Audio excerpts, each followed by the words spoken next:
it is 9:50. I'm not as worried about time today as I normally am, so that's probably good news. But we'll go ahead and get started anyway. Just I'll open with a quick word of prayer. Dear Lord, I thank you once again for this morning. Thank you for the amount of progress we'll be able to make in this class. And we thank you once more for this opportunity to come to church to learn more about you, to fellowship with one another, and to take some time to worship and rest. We thank you again for this morning, and we pray for your blessings on this time. We ask all this in your name. Amen. Okay, so this is the Essential C.S. Lewis, week 5 of 7. So I only have 2 more classes, so I'll try not to think about that. But we should really be proud of ourselves. You know, we've covered a lot. As I've said, we finished all of Mere Christianity.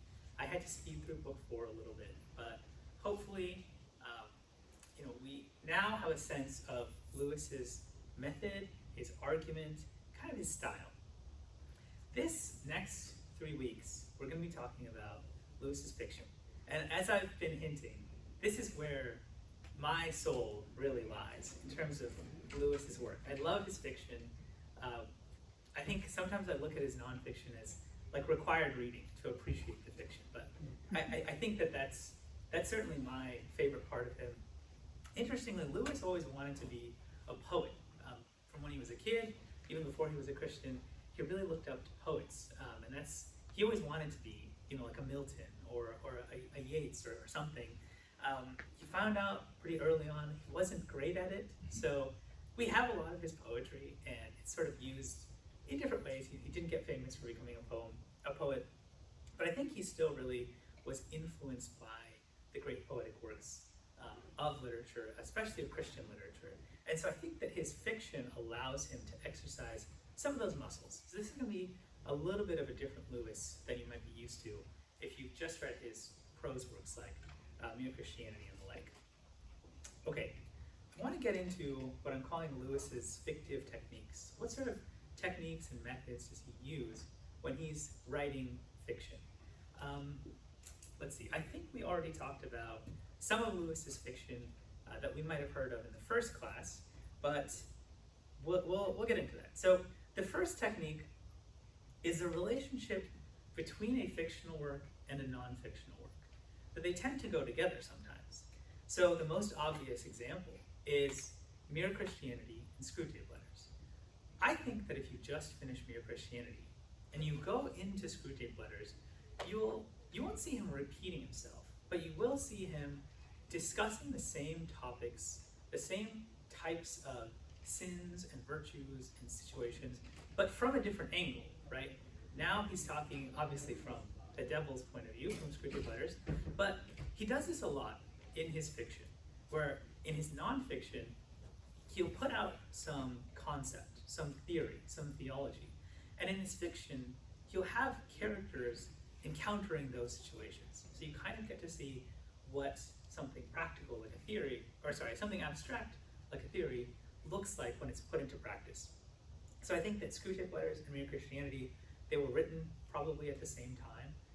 They have a lot of sort of synergy. There's a lot of passages in Screwtape Letters that correlate very well with passages in Mere Christianity. So if you're keeping up with the reading of the class, I really encourage you. I think you're really well suited to dive into Screwtape Letters now, and you'll know a lot of what he's doing. But you'll still get something out of the difference that's in fiction. Another example of this is in Lewis's sci-fi trilogy, which isn't as well read, but each one of those books is very different from the other. So if you've read or heard of Problem of Pain, which I've mentioned, is Lewis's breakdown of why evil exists in the world, looking at different ways in Christianity to approach the problem and looking at different ways to sort of approach a solution. One of the thought experiments that he does in Problem of Pain is, what would Eden have been like? What would nature, what would man's relationship with God, what would these all have looked like before the fall? And in Out of the Silent Planet, which is Lewis's first sci-fi trilogy, the main character goes to another world in which the fall never happened. And so he gets to meet people there. He gets to meet, different kinds of people that never sinned. So they're unfamiliar with the concept of of sin, and they're not all the same. They're very different biologically. The plants are different. Everything about the world is different. So I see kind of a correlation between those two concepts, where he's sort of putting forward a theory and then showing you a representation, an image of what that might look like. The second one people might be more familiar with, but in the Screwtape Letters, there's a good deal about temptation, right? Paradise Lost, obviously Lewis didn't write Paradise Lost, but he was a big admirer of Milton. And Paradise Lost tells the story of partly the fall, right? How did Satan convince Eve to sin, and sort of everything that fell from that. And so in Paralandra, which is the second of the sci-fi trilogy, this main character goes to another world, which also has not yet fallen, but there is a kind of Genesis 3 dialogue going on right now. So there is an Eve who's being tempted by a Satan, and this main character, who's just a Christian guy from England, is dropped on this planet, kind of tasked with trying to prevent the fall from happening on this world. So you kind of get to see how Lewis portrays a devilish figure trying to tempt this like unfallen woman to sin. And just kind of, imagine this thought experiment. If you were there, could you have stopped it? What can you do? And so that's probably the most famous, I think, of the sci-fi trilogy. And this connection is one that Lewis says himself. In The Abolition of Man, one of the different sort of problems that Lewis approaches is that there's a Christian view of human nature, and there's sort of a secular view of human nature. And he sees the world increasingly adopting the secular view of human nature. And he says that it's wrong-headed, it's not correct, and actually if we continue going down that road, man will cease to exist. Like, we will just become animals, for lack of a better word. And in That Hideous Strength, which is the third book in the sci-fi trilogy, this one takes place on Earth, but you have Satan set up like a bureaucracy, like a bureaucratic wing of the English government, with the express purpose of carrying that vision forward. Let's try to put out this secular view of human nature that will eventually enslave mankind, and the protagonists are trying to stop it. So that's in the preface to Abolition of Man, he actually says, I took some of these thoughts, and that's kind of what's motivating That Hideous Strength. So these connections are all over the place. One that you might not have heard of is, I mentioned the discarded image a while back. This is Lewis's introduction to medieval and Renaissance literature, but sort of their mindset. And this one, has anyone heard of this book, Planet Narnia? Maybe not. For a long time, Lewis's Narnia Chronicles were, everyone loved them, right? Parents, children, regular people. But scholars sort of thought, this is kid stuff. This is the Hungry Caterpillar. There's nothing really going on. But there was a professor at, I guess he's at Oxford, or out of Oxford, who sort of thought, I think there has to be something underlying the structure of these Narnia books. Why are there 7 of them? Why are they so different? Why do they each have their own character?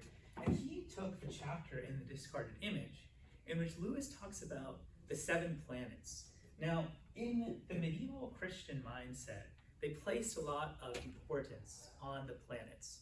Now we would sort of think of it as astrology. It's a little deeper than that, but they thought of the planets as having different spirits, like different kinds of personalities, and that sort of influenced the things that went on Earth. And Lewis sort of talks about how when you're reading medieval poetry or literature, if you're reading someone like Chaucer, these astrological ways of looking at the world just become helpful to read the literature. So Jupiter is kind of associated with happiness, Saturn is associated with evil. There's all these kind of personalities that the planets have. And what Michael Ward, who wrote Planet Narnia, does is he goes through each of the 7 books of Narnia and maps them onto one of the 7 planets from the medieval Christian perspective of what the planets symbolize.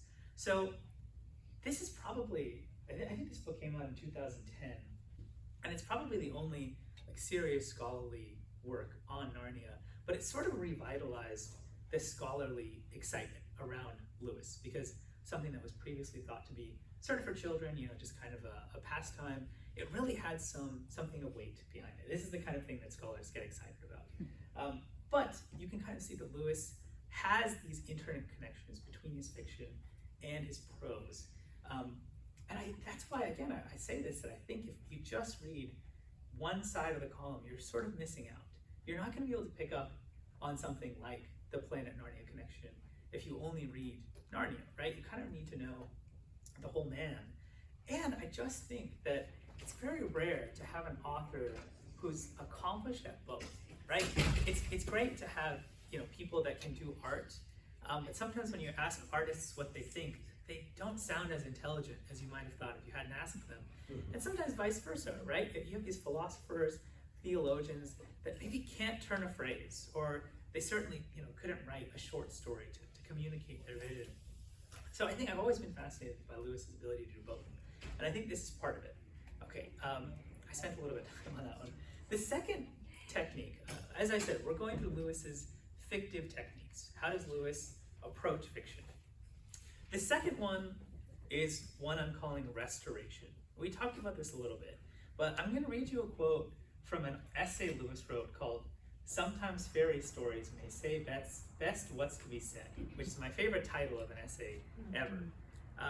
In this essay, Lewis is talking about his creative method, specifically with Narnia. So people asked him, how did you write Narnia? Why did you pick a fairy tale? And that's what this essay is about. But there's this quote in here that I want to pull out because I think it explains part of his project. Why would he pick fiction instead of nonfiction for a specific project? I'll read this out. I thought I saw how stories of this kind, that is, he's talking about fairy tales in this case, but I'm extending it to all fiction.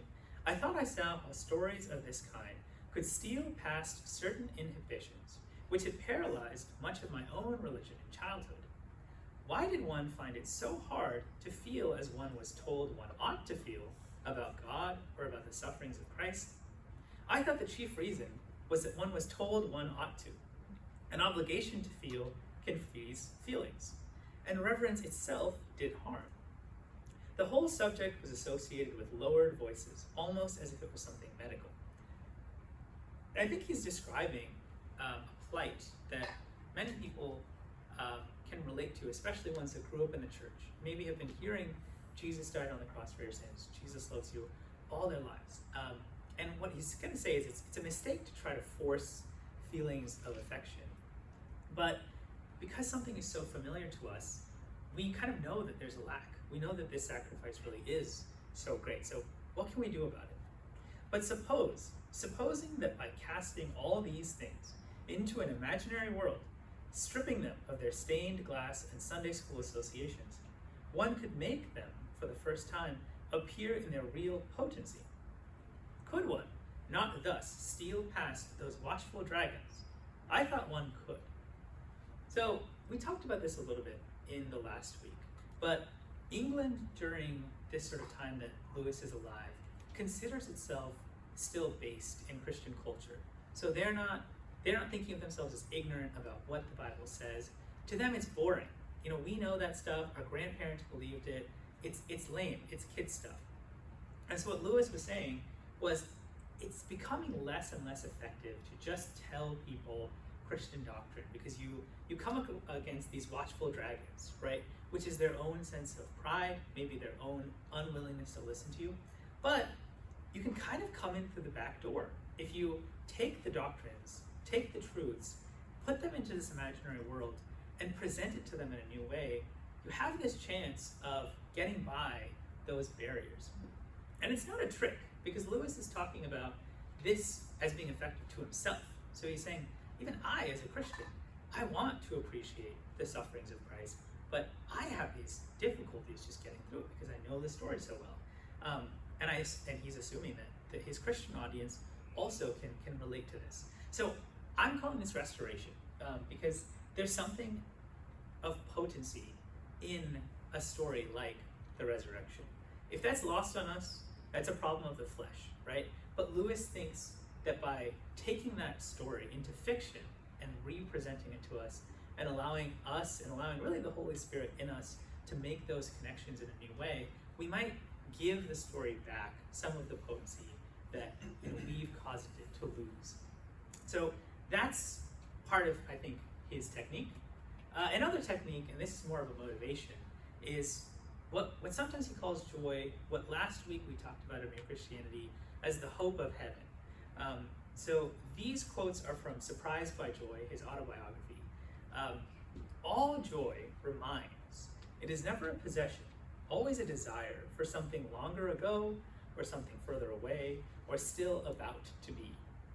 And later he says, I wonder whether all pleasures are not substitutes for joy. As I mentioned, for him, joy is this feeling of longing that cannot be fulfilled by anything on earth. And yet, he found that this feeling was often triggered in his own life at different experiences. And he credits this feeling with eventually leading him to Christ.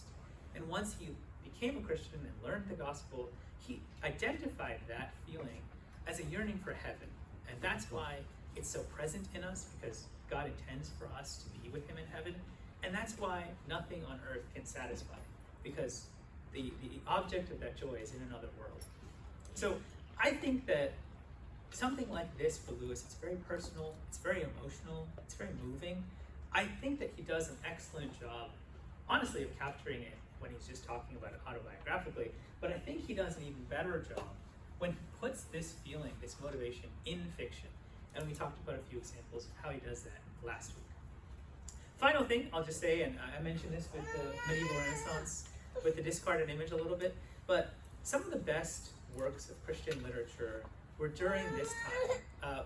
Medieval Renaissance is a huge time period. It's like, 400 AD to like 1800. You can kind of be, as loose with the term as you want, but there was this genre that you might call a Christian didactic allegory. Christian, self-evident, didactic meaning intended to teach, and allegories is this idea that everything in the story represents something else. So, the Divine Comedy by Dante Alighieri, if you've heard of that one, the Inferno, Purgatorio, Paradiso, this whole thing is an allegory intended to teach Christians how to live more like Christ. You might have heard of The Fairy Queen by Edmund Spenser, not so well known. This is an English work that Lewis absolutely loved. But again, it's composed, I think, of like 7 books, and each one of them is a different virtue. And this is sort of taking place in the Middle Ages. So each book is a certain knight, and that knight is representing a certain virtue. So they have to go on a quest that allows them to finally learn that virtue by the end of the book. And then you have The Pilgrim's Progress by John Bunyan, who I'm guessing we're somewhat familiar with. This is probably like, I think sometimes Christians get a little touchy about fiction. Is that really fair? Like, can you take liberties with the Bible? But I think The Pilgrim's Progress is just the purest allegory that's just based in Scripture. I had a really great edition that had all the verses in it. And so Lewis really loves, certainly these 3 books, but he loves this genre. So that's, I think, also informing some of his method. Okay, let's go into Screwtape Letters. Yeah, the Screwtape Letters. This book comes out in 1941, right? So if we talked about Mere Christianity, that was 42 to 44. So this is going to be right before, but still very much in the middle of World War II. The story of the Screwtape Letters, the kind of plot of it, is that there's a young man who starts out not as a Christian. He becomes a Christian very early on in the book. I think it's like chapter 2. He sort of serves in the war, and at the very end, he dies. So that's sort of the plot, if you could say. But the way that Screwtape Letters is told is what's called an epistolary novel. Epistolary meaning it's a collection of letters. And really what it is a correspondence between kind of a senior devil, an experienced tempter who's done his work in the field. Now he's got a cushy desk job. He's a bit of a middle manager type. His name is Screwtape, and he has a nephew named Wormwood, who's a junior tempter. So he's still out in the field, and Wormwood is the sort of guardian devil of this person, this young man, who we don't get the name of, but he's sort of a human. But all of the letters we get are letters from Screwtape to Wormwood as we kind of go. So we can learn what happens in the man's life on Earth just based on what the letters say. Does anyone happen to know what this machine is? Okay, this is called the Enigma. Does that help anyone? I'm seeing some nods. Someone want to tell me what the Enigma is? Well, it was a coding thing used in World War II that when we broke that, Right. it saved us. Exactly, yeah. This is a German machine that they used to encrypt their war communications. But at some point, the Allies either got one of these machines or got some people that could break this code. And for a while, the fact that we had broken this code was unknown to the other side. So we would receive their communications that were encrypted, but we could break them. And a lot of the different intelligence agencies pretended they had some mysterious spy network that was getting all this information by other means, but really it's because we had broken this code. So I want us to think about the fact that Lewis is writing an epistolary novel in the middle of a world war. So it's not just, oh, you know, we have pen pals, we're sending each other letters. I think that he's playing on some of these sorts of things, that in the middle of a war, you're going to be sending communications, right? Field like battles across the world. And this is what spies are for, right? Spies are meant to intercept communications. And if you get these communications, you know what the enemy is going to do. So that gives you the opportunity to respond, right? You can sort of pretend like you don't know. You can set up fake targets. You can ambush them. This is the kind of thing that makes and breaks wars. And this is very much happening in World War II. So, and probably all wars. So I think there's an element of that here, in that we're humans. I think this is a church context, so I'm going to say we're all Christians, but we're getting the enemy's communications to another enemy. So it's very much in that sort of battle context. So that's part of the form.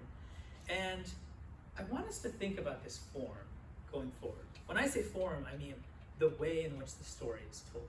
Because if Lewis had wanted to write a novel or a short story about a man being tempted by a devil, he could have done that. But specifically, we have these letters, and we're not getting the full story, right? We're getting the letters from Screwtape to Wormwood. We're not getting the letters from Wormwood to Screwtape. We also get the sense that God and his angels are being active as well, but we don't get their communications. So we have kind of a limited set of information. So why does Lewis do that? What kind of benefits does choosing that form allow him to gain? And I want us to be thinking about that as we read. Okay, obviously this book is about devils, right? It's a book that purports to be written by a devil to another devil. And Lewis has this vision of what devils are like, and specifically what the kind of forces of hell are like. So I want to look at a few maybe contributing influences to Lewis's vision of devils. One is this book here. This is the Divine Comedy, and this is an engraving by an artist, Gustave Doré, who illustrated the Divine Comedy. And this is a scene where Dante, who's the human journeying into hell, is being led by Virgil, his kind of guide, and they come up against this mob of demons. In Dante, there's not a ton of demons in hell. Hell is sort of just a bunch of torturous situations. But there is one scene where Dante and Virgil meet these demons.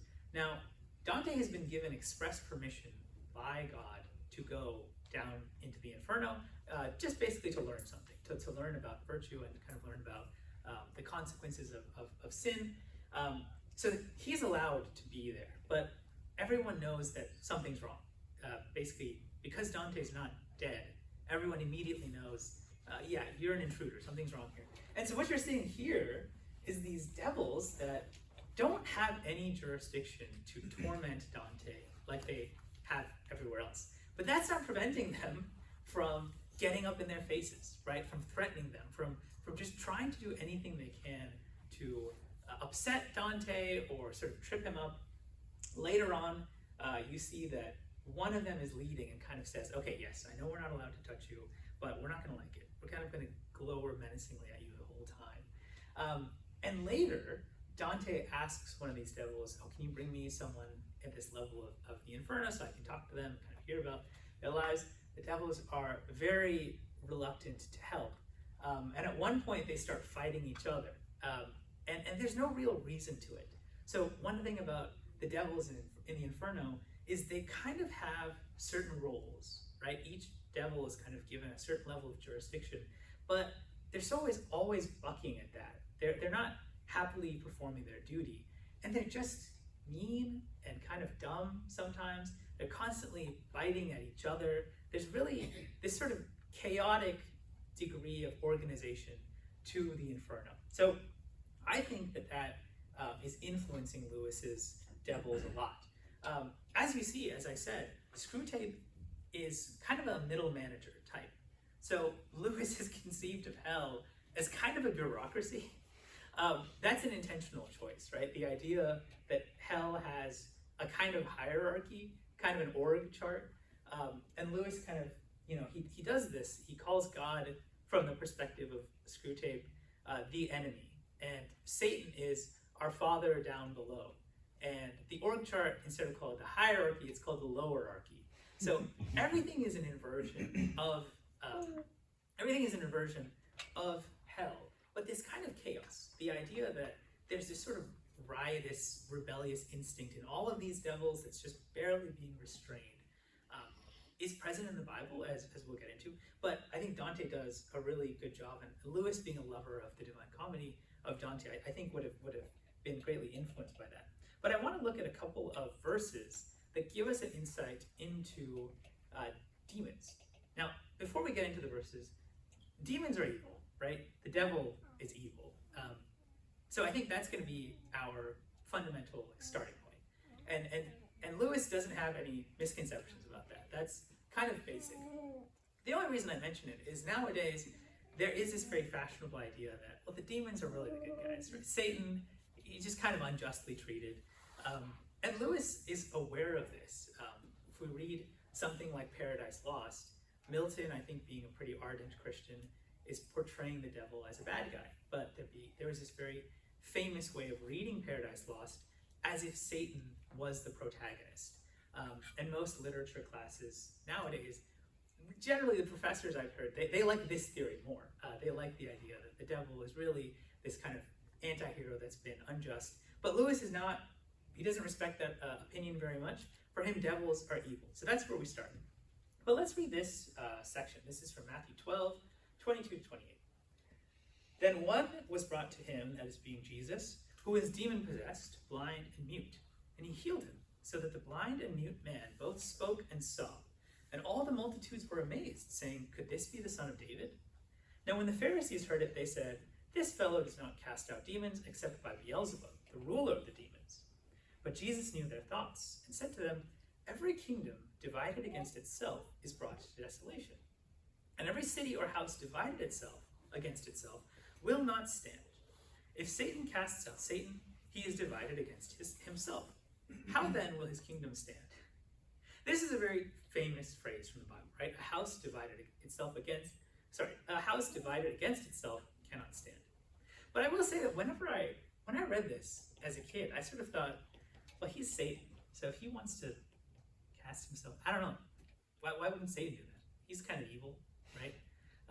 Why would they be working together? Why would there be organization? And yet, what Jesus is saying in this verse is that, in a weird way, Satan's kingdom is standing right now. So the reason that I bring this out is that even though the devils are evil, certainly, the Bible seems to say there's a certain level of cooperation among the forces of heaven, or among the forces of hell. There's potentially even like submission and obedience in the forces of hell. And those are virtues, right? Being obedient, like being collaborative. These are not necessarily evil things in and of themselves. So I think that the Bible has this idea that as evil as the devils are, they're not just tearing each other apart all the time. They're working towards a goal, and a goal that that seems to be commanded to them. So that's kind of strange, but that will come into play here. Here's another verse from Matthew 12 also, verses 43 to 45. Now this is Jesus speaking. When an unclean spirit goes out of a man, he goes through dry places, seeking rest and finds none. Then he says, I will return to my house from which I came. And when he comes, he finds it empty, swept, and put in order. Then he, that is the devil, goes and takes with him 7 other spirits more wicked than himself, and they enter and dwell there, and the last state of that man is worse than the first. Excuse me. So shall it be also with this wicked generation. This is probably another part of the Bible that we've heard. But again, it kind of implies that there's this one devil that's down on his luck, and he gets 7 friends to go help him. Again, these are devils, so I'm not trying to justify them, but I'm just saying, like, the fact that they would work together or help each other out of a tough spot from their perspective, it's strange. It's just not what we would have come up with if we're trying to say each of these devils is 100% evil, they're 100% selfish and rebellious. They seem to be able to work together. They seem to be able to work towards ends. And the weird thing about the Screwtape Letters is you'll even find Screwtape sometimes telling Wormwood, you need to be temperate, you need to be moderate, you need to delay your own pleasure so that you can work towards a higher goal. It's just strange. But I think that this is kind of a, what can I say? I think this is a complex view of devils that is bounded, that is sort of grounded in Scripture. But I think all of these things add a certain richness to Lewis's conception of how hell has this org chart and kind of the power relationships that come into play, but ultimately that Satan is pulling the strings. So we'll see more examples of that as we go forward. So I'll pull up some quotes and we'll come back to this idea. Any questions so far? Not Yeah. a question so much as just a comment, but it does play into, or it does seem to go hand in hand with the knowledge that Satan is cunning. Yeah. So if there was no cunning, there would be no delayed pleasure for the higher goal. Right. And so, yeah. Yeah, I think that's well said. There's a certain, well, yeah, we know that he's clever. We know that he's intelligent, certainly more intelligent than you or I. And yet, he's evil, right? So there's this sort of coexistence. Another thing that's interesting about Lewis, this isn't really in Screwtape Letters, but it is in the Space Trilogy, in Paralandra. You'll find that Lewis doesn't think of the devil as sophisticated. He doesn't see the devil as like a Hannibal Lecter type that is super knowledgeable and cultured, and he only commits like the most elegant, evils. In Paralandra, the devil figure sometimes is just annoyingly, bothering the protagonist. He'll kind of do the equivalent of like going right up to your face and saying, "I'm not touching you, I'm not touching you." Like he'll just kind of stoop to any sort of dumb, immature tactic that he can use because he is pure evil. So that's another thing that I think adds complexity to Lewis's vision of devils, is that he won't, there's no like depth of evil that he thinks is too good for him. He's willing to play every tactic, lowbrow, highbrow, everything. Okay, are you guys Marvel Comics fans? Did you know that this is a real thing? Marvel Comics published the Screwtape Letters. When I was in Oxford with Faith and I got to go to the library in Magdalen College, and I saw a copy of this. I don't think I would have believed it if I had just seen it on the internet, but it's a real thing. So yeah, I'm a big Marvel Comics fan now, I guess. But I want to talk about the devil being a liar, right? And these are all points that Lewis hits in the preface to the Screwtape Letters. But we know that the devil is a liar. We know that he's the father of lies. The reason that Lewis puts this in his preface is to warn us that the things that we read Screwtape writing to Wormwood aren't always true, because he's a liar. They're not always false, though. Sometimes he's going to say things that are literally true. So they're just outright lies in his book, and they're kind of like antonyms, if you could think of it that way. So there are cases in which Screwtape says, this is the way something is, and what we're meant to understand is that actually the exact opposite is true, right? Just a straight up lie. There's other times when Screwtape is actually using a certain level of intellect to teach us something that is true. That's not his intention, but that's Lewis's intention. The third kind of statement is potentially the most confusing, and that's why I want to call it out for you. This is when the devil or Screwtape says something from his perspective that is limited. That there are certain things that the devil can't see. And so he might describe God or a certain sin or a certain context in a certain way that is not exactly a lie, it's not exactly true, but it's seeing something in a limited way. It's kind of like taking a telescope and going up to a ladybug. Like, you're just not seeing it properly. So whatever you say is going to be wrong. But I want us to think about this, right? If the devil is clever and cunning, he's a spiritual being, what is he not able to see? What sort of things is the devil blind to? And the answer to this question is actually in book 1 of Mere Christianity. If you remember the argument in that book, Lewis says we've been given 2 sources of information about God. One of them is the natural world that we live in, and the other one is the moral law that we know to be true in our own spirit. He says that the natural world source of information is a pretty good one, but that's outsider information. That's information we get from observing something and guessing how it works. But he says the second kind of information, the moral law, that's insider information. We know what it's like to be human, not because we've observed humans, but because we are human. So we know how this works. And there's a similar kind of blindness that's the converse of that insider information. So the devil is a spirit, and so he has insider information on what it's like to be a spirit. But he's not a human, and he's not good. So these are things that he's unable to see. So when he describes certain things about being human, or describes certain aspects of God, he's liable to get it wrong without being aware that he's getting it wrong. And usually in these cases, Lewis will amp up the kind of terminology, the rhetoric, the jargon that he uses to let you know this is a joke. This isn't literally true. You'll find him very often having the devil use sort of corporate speak. If you guys have talked to anyone from HR, or if you are one, you know the kind of boilerplate fluff that corporate people have to talk in sometimes.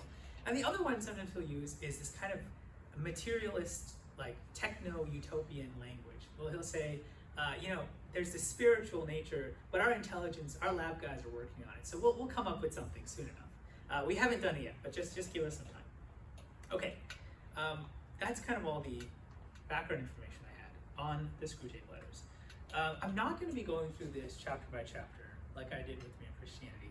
The temptation was strong because each chapter is so packed with wisdom and insight. But because it's a work of fiction, I don't want to just go through it and sort of tell you, here's what you learn in this chapter, here's what to look out for. And I will say that it's an easier read. It's certainly an easier read than Mere Christianity. I found that the chapters in Mere Christianity took about 10 minutes for me to read out loud for each chapter. Each chapter here took me like 6, so if you're reading it in your head, probably 5, maybe even less. So these are short chapters, they're short letters, and they're not as finely organized. They have the nature of a letter. I don't know how often we write letters nowadays, but I don't respond to my friends' text messages for months on end. So I will kind of send a text message that covers everything that they have texted me. And the flow, the organization of that, it's a little winding. So you'll see that in the Screwtape Letters. We'll either sort of say, you asked me about this last time, let's talk about this for a while. I want to report on this next time, so make sure you give me that. And so it's a little bit of a looser style, so it actually makes it easier to read. But the way that I want to approach this book, since it's fiction in the class, is approach it a little bit more on certain themes and certain topics that Lewis is able to do because he's writing fiction. So one of those is the flesh and the spirit. I want to give you 3 quotations from the book, which is Screwtape talking about humans and the way that we are. So this is in chapter 1. Remember, he, that is the human target, is not like you, Wormwood, a pure spirit, never having been a human, owe that abominable advantage of the enemies, you don't realize how enslaved they are to the pressure of the ordinary, right? So Screwtape is telling Wormwood, you're a pure spirit, I'm a pure spirit, but this human target, he's not. He's a human, he's something different. And we have no clue what it's like to be a human. And on this specific front, the enemy, God, has us beat. Like, he knows what it's like to be a human, and we don't. So our information is like sociology or anthropology. We're sort of observing things, and we're pretty good at it because we've been doing it for a long time. But God knows what it's like to be a human, so he's got us beat. So that's one aspect of Screwtape's vision of the fact that humans are flesh and spirit. It seems like he's almost jealous of God for having this tactical advantage. This is a quote from chapter 4. And he's talking about prayer. For they, that is the humans, constantly forget what you must always remember, that they are animals, and that whatever their bodies do affects their souls. The fact that Screwtape calls humans animals, it's supposed to be insulting, right? Devils do not think highly of humans. They think of us as sources of food, basically. But what he's also getting at is this idea that humans are embodied, right? We have a body as well as a soul.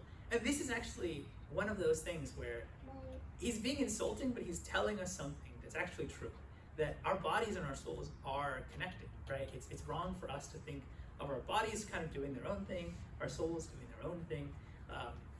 And so this is one of those, again, so the first quote was Screwtape being kind of jealous of God for having, experienced what it's like to be a human. And this one, it's a little bit on the other side. He's kind of making fun of these humans. They're just animals. This is a quote from chapter 8. Humans are amphibians, half spirit and half animal. Now that word amphibian, that comes from a Greek word meaning like both and life. So it is technically true, but also when we think of amphibians, we think of frogs. I hate frogs. So I think that Lewis is being clever and just saying, yeah, this is the way that devils talk about humans, like kind of these disgusting little squirmy things. So humans are amphibians, half spirit and half animal. The enemy's determination to produce such a revolting hybrid was one of the things that determined our father to withdraw his support from it. Okay, this is interesting, right? We talked a little bit in Mere Christianity about why the devil might have fallen away, but this is a different one. There's a real hatred of the body exhibited by Screwtape in this book. He's offended, and he's saying Satan was so offended that God even wanted to make something half human and half spirit, that this is contributing to him falling away in the first place. So this is a real hatred, not a hatred that Lewis suggests we emulate, right? This is a demonic attitude. But as spirits, they belong to the eternal world, but as animals, they inhabit time. Okay, so again, we're kind of back to, yeah, this is actually right. But that's kind of the charm of Screwtape Letters, is you have to be on your guard the whole time. Not because Lewis is trying to trick you. I think that if you read a quote like this last one, the strength of the language sort of tips you off. This is a joke, okay, this is more serious. But it is something to look out for. Because normally when we're reading a work, we sort of want to know, what does the author think? And Lewis is doing his best to inhabit a demon. He talks about how uncomfortable that is. But as readers, we want to be mindful that we're not getting the wrong lessons from the wrong places. My contention is that Lewis doesn't want you to do that. He's helping you in his own way, but it's something to watch out for. So that's the flesh and the spirit. Another thing that comes up pretty often, it's related to this idea, right? So the demons don't have an insider perspective on what it's like to be embodied, and God does. But we don't have insider perspective on what it's like to be pure spirit, the way that God is and the way that devils are. So there's a couple of contrasts that Lewis puts in this book, and it's kind of modeled in this way. He'll take a concept that you and I both know and say, this is the way that we see it as pure spirits, and this is the way that humans see it as these embodied fleshy amphibians. The first of those is the church. So this is a quote later on in the church where Screwtape is trying to warn Wormwood about the church. This is, I believe, in chapter 2, when the patient has first become a Christian. I do not mean the church, as we see her, spread throughout all time and space and rooted in eternity, terrible as an army with banners. That, I confess, is a spectacle which makes our boldest tempters uneasy. But fortunately, it is quite invisible to these humans. So Lewis is thinking of that verse where Jesus says, "On this rock I will build my church, and the gates of hell shall not prevail against it." So this is an idea that in the Middle Ages was called the church militant, the idea that the church is this army of God, conquering. It's a spiritual battle. This is the way that the demons see the church. All your patient sees is the half-finished, sham Gothic erection on the new building estate. When he gets to his pew and looks around him, he sees just that selection of his neighbors whom he has hitherto avoided. So when we look at the church, it's very easy for us to say, that's so lame. It's not impressive. It's not anything that I want. It's just, I have to go to church. Sure, it's probably good for me. And so what Screwtape is saying is that devils try to exploit this difference, right? The fact that the church really is the first thing, right? Jesus himself tells us, no, it's a body, it's an army. That's what it is. It's universal, it's eternal. But when we see, this unfortunate building, we just think, yeah, it's church, yeah, I guess I have to go. I'm doing nothing else on Sunday. And so what Screwtape is going to say is, let's exploit that. Let's try to get our patient to believe that this version of church is the real version of church, and the spiritual stuff he reads in the Bible that we know to actually be true because we see it, let's try to get him to ignore all that. Okay, so he does that with the church. He also does it with God himself. The humans do not start from that direct perception of him, which we unhappily cannot avoid. They have never known that ghastly luminosity, that stabbing and searing glare which makes the background of permanent pain to our lives. This is another engraving from Doré. It's the last one in the Paradiso of Dante. It's just a beautiful vision. And for the devils, it's this luminosity, right? This brilliant light, but it's painful to them because they're opposed to it, right? But what does the patient see? If you look into the patient's mind when he's praying, you will not find that. If you examine the object to which he is attending, you will find that it is a composite object containing many quite ridiculous ingredients. So this is just a limitation that we have, right? We can't see God, we don't know what he looks like, we kind of get glimpses of what he's like, and this is a little ridiculous, right? But this patient has recently become a Christian, and so Screwtape is just saying, let's exploit the limitations of humans.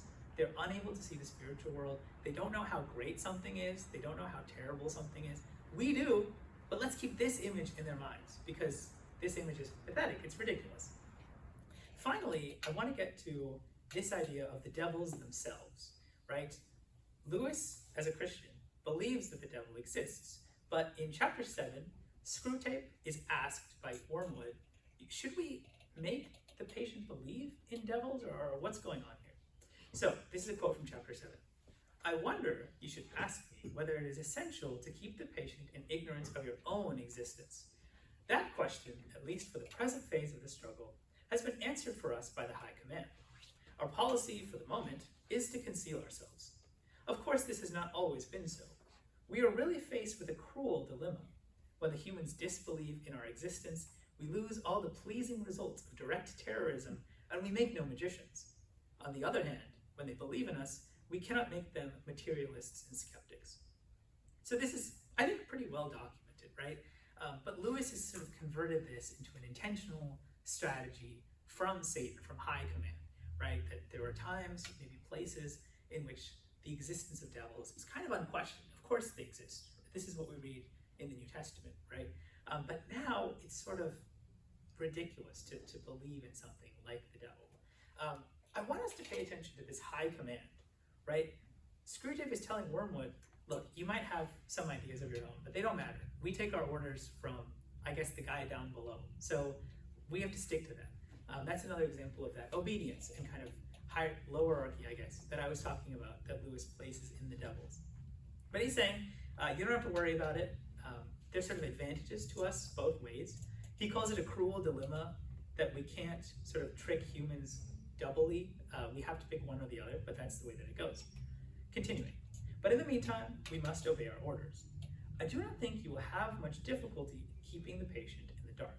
The fact that devils are predominantly comic figures in the modern imagination will help you. If any faint suspicion of your existence begins to arise in his mind, suggest to him a picture of something in red tights, and persuade him that since he cannot believe in that, it is an old textbook method of confusing them. He therefore cannot believe in you. I really love this, right? Lewis is saying this is the way that our administration has chosen to approach whether humans believe in us or not. But it's easy for us to do. All we have to do is show them some ridiculous picture, and that'll make them so afraid of being made to look like fools that they'll run all the way in the opposite direction.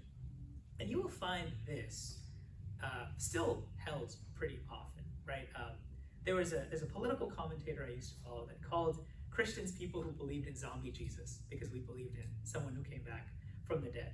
Just a completely ignorant, foolish, disrespectful way of talking about Christianity, but that was the rhetoric that he was using. That if we can kind of take Christian beliefs, metaphysical, sort of fundamental doctrines, and just make them sound ridiculous, make them sound like a thing of mockery, that might convince people far enough to go in the opposite direction. And so this is a tactic that Screwtape is saying. If he ever gets the idea that you're there, just give him some kid in a Halloween costume, and he'll say, oh no, I'm an intellectual. I would never stoop to believing fairy tales. Now, the truth is that the devil does exist. And we get kind of a vision of what the devil and his minions are like further on. But I do think that we want to keep that in mind during the Screwtape Letters. This is a picture of the final circle of the Inferno. This is what Doré thinks Lucifer looks like. And really, I think Lewis is going to say that if the devils can make themselves comic, harmless, we won't pay attention to them. But this is why Ephesians 6 is such a big deal, right? We do have to keep in mind as Christians, there is a spiritual warfare out there. Lewis says in the preface, it's not something to get obsessed by and sort of turn into a magician trying to call up these things and deal with them. The Bible tells us exactly as much as we need, but we can't ignore the things that it tells us about the existence of something like devils. I will end there. I know it's 10:45, so I have a few concluding remarks, but just in case people do need to leave, feel free to do so. For next week, you can read chapters 1 through 11 of the Screwtape Letters. That's about as far as I got. And I'm putting the lectures up on YouTube, so if you go to this link, there's a playlist with all of the lectures from the past 5 weeks. So that's a resource for you there. But as I said, we're doing kind of an inverted class structure where we hear the lecture first, and then we read the section. So if you're behind or anything, now's a good place to start up. Just go for it and read these 10 chapters. It should take you, I guess, about an hour at like 6 pages, 6 minutes per chapter. So it doesn't take, it's not too much. It's very light reading. It's I would say much easier than Christianity. I will pray to dismiss, but if you have any comments or questions, feel free to stick around over here. Okay.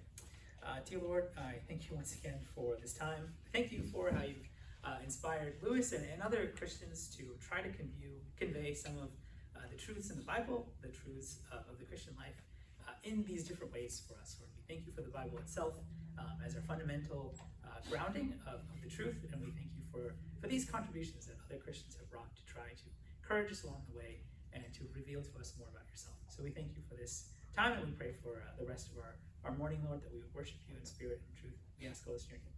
Amen. Okay, 10:45. Does anyone have any questions or comments or anything? Who's read the Screwtape Letters before? Okay, quite a few of you. How long has it been? It's been a little while. Oh boy, yeah. This is another one of those books that gets kind of, again, I read it in high school, I probably got everything out of it. Yeah. Any comments on some of the more general methods? Have you guys read a lot of Christian fiction? No, but I want to. You want to read the space trilogy? Yeah, the space trilogy. Oh, it's really excellent. Yeah, it definitely makes me want to read a lot more of the stuff. Yeah, it's helpful. And I think look for each those one of them connections. is, yeah. I think you'll find it